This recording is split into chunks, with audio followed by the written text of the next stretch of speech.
So guys, whilst I'm on the topic of going concern, I want to introduce two issues that will be elaborated on in the section on financial ratios. And that is technical and operational insolvency. And let me explain these things because they're closely connected to going concern. If a company is technically insolvent,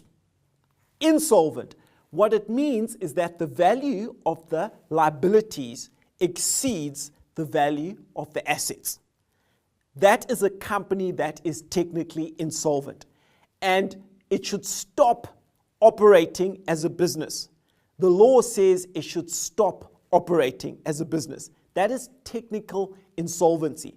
The liabilities exceed the assets. But you also get a different situation where you get a company or an organization where the assets exceed the liabilities. But the company has got a problem because it can't pay its creditors when those amounts are due and payable. So the company owes money to other parties.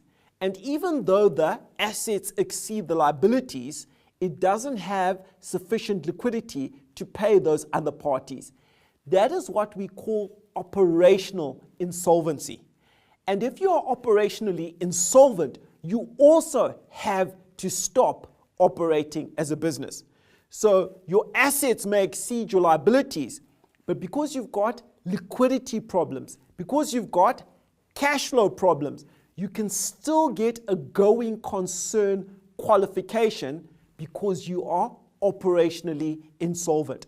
We'll elaborate on that when we do the financial ratio analysis.